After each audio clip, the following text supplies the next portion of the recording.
As you may know, the intense rivalry between olives and potatoes dates back very, very far, all the way back in ancient Rome. As you may know, the Romans often partook in olives and olive oils, having been a staple part of their cuisine.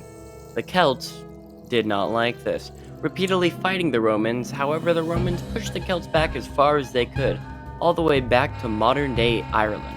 The Irish famously adopted the potato, as it was about the only thing that could handle being in Ireland for more than 10 minutes. After all, Ireland is cold, cloudy, and just awful for farming. Well, what does this have to do with making games, though? Well, it doesn't. However, myself and DataPotato are fighting to prove which is the better game engine, Unity or GDevelop. How we do this is simple. There are 3 blocks of 2-hour development time. The first 2 hours, we start a game in our own engine, in my case, GDevelop, and then we switch trying to use the other's engine. Then, we switch back again to finish off the games and add those last little finishing touches. In this video, you're going to see the GDevelop game we made, and in his video, which you should watch after finishing this one, is on DataPotato's channel, where a game is made in Unity. First, we decided to give each other themes just to get the creative juices flowing. I'm 3, just gonna send it all by itself. 2, 1, What? go. Oh, I did it. Oh, nice. What? What? Well, I guess Okay. the timer starts now. Crap. Yep, timer's not. Timer work. There we go. Starts.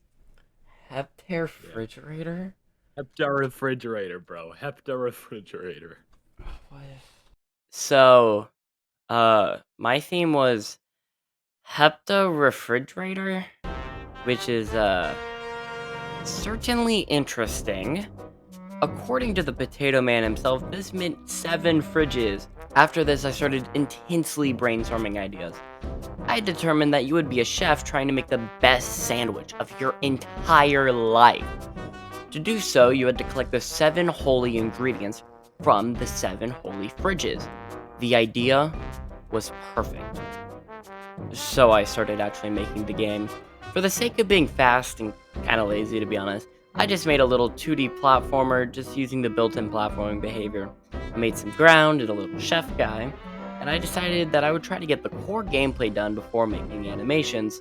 So the chef guy was left to just kind of be still as he slides elegantly and gracefully across the floor. Then I made all of the different food items for the perfect sandwich. We got the ham, we got the lettuce, we got the mayo, we got the cheese, just a full block of cheese. There's other stuff too, but I'm tired of listing ingredients. This isn't a cooking channel after all. Next, I made my iconic checkpoint system that I use for most things, it seems. Then after establishing those core mechanics and those core ingredients, it was time to make the level itself. Because as a famous philosopher once said, you can't have game if there's no place for game to be. Thanks, Michael, for your inspiring wisdom. It turns out that level design takes a hot minute, and that minute was so hot that it was actually 40 minutes, which means that the first block of time is up and it's now time for DataPotato to take over. Let's see what he did. Hi, let me out of here. DataPotato, just talk about the things you did. I didn't do nothing. We talked about this. Just tell them what you made in the game. Is this going in your video? Yes, come on, you're live. Oh, well then. Hello, Olive Army. Today, we go to battle. Don't say that. Y'all should unsubscribe. Don't say that either. Just kidding. This guy, he's the best. Look at his green face. He has no eyes, just an implied smile. A great green grin. His figure may make him look dead, but I assure you, he is alive as you or me. Wink, wink. You guys should comment something to make him feel good. Kindness counts, you know. And when you cook with kindness. That's what my— Just get on with it. Okay. I worked on Hooded Olive's Hepta refrigerator game. You know, that's a great theme idea. I wonder who came up with this. So anyway, here's what happened. Alright, let's open this up. Okay, whoa, this is in Unity Engine. It's GDevelop. So step 1 is to, I don't know, learn how to use GDevelop. But if you watch my videos, then you'll know that I like to skip step 1. So it's a cooking game, and when you cook with kindness. So I started by complimenting all the objects, but they didn't speak English and they simply couldn't cope, so I ditched kindness and just started replacing our left and right, floor, spike, wall, fridge, background, checkpoint. I kept the food. I really like food. Anyway, I lied.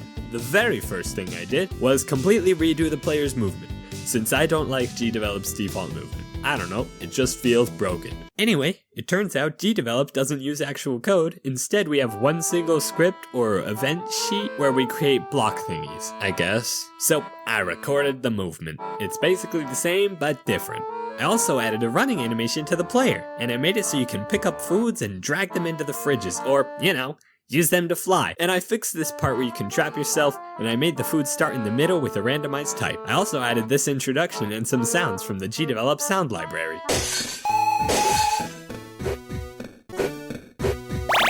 And that's time. Let's see what Olive Man thinks about it.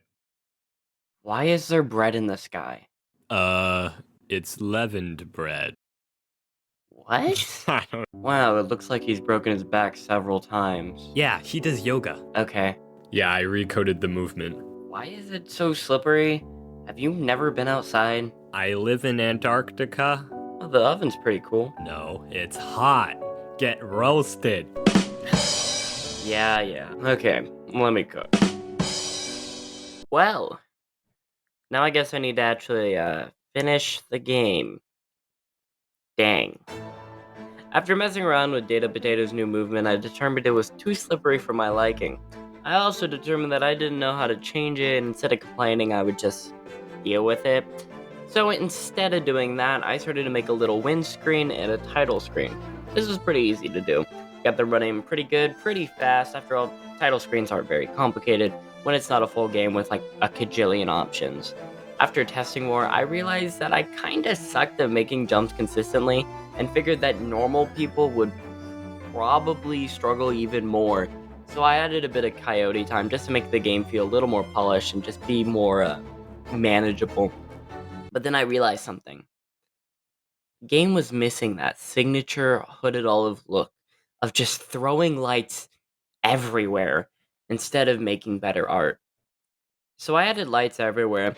To make them make a little bit more sense in the game, I made a torch that I could just kind of stick anywhere I wanted it to. I also made it so that the ovens and the fridges had a glow to each of them just to pull your attention there when playing.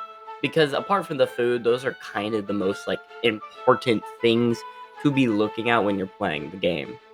At this point, I realized that I was pretty much done with the game, but there was still an hour left. So I thought long and hard about how I could make the game a more polished experience.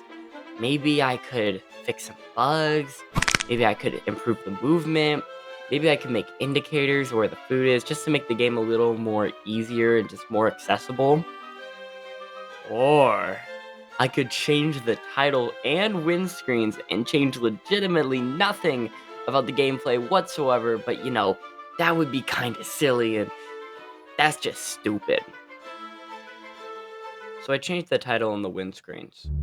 It all started when I redesigned this title screen and realized there's no space for the chef guy to be. So I figured it might be kind of funny to just have him running in the background every once in a while. And I actually quite like how it turned out. It's just kind of fun. It's just like a little extra bit of polish. But what would run in the background of the win screen? Well, little pixel art versions of myself and DataPotato, of course. These little guys were really fun to make as they run back and forth to congratulate you for finishing the game. Also, as an extra means to credit us, I made it so that if you actually click either of them, it would send you to the corresponding YouTube channel. Which, I think that's kind of fun. I like when things do that. Then I added some little finishing touches, and I had a final playthrough just to test the game, and that was that. There was game. I made some promo material for the game, got it uploaded to itch, be ready to play by somebody just like you. But first, you obviously need to know what Mr. Potato Man thinks of Game of the Year 2024, The 7 Fridges. So he's gonna play it, and there's also gonna be somebody else there, but they're just in the background because we're very, very good at recording and making videos. That is the truth. I like this menu screen. I didn't add it. Oh, and it looks like the other person changed the map a little bit. I did. I have mayo on my hands. Yeah, alright. Oh my, I didn't add these lights. They're pretty cool. Oh shoot, I found the fridge! Yeah, so you have to put the food in the fridge. How do you keep on dying in your own game? I'm lost. We need a mini-map. You're lost! The heck is G-developed? G-developed, it's worse than Scratch. So there you go. Scratch but worse is definitively better than Unity. Or is it? You should watch DataPotato's video to listen to his compelling argument now. Do it. Do it now. You can't run from it. The video, it yearns for you to watch it. And I mean, you know you want to do it already, so just stop listening to me yapping in the end card. Just leave.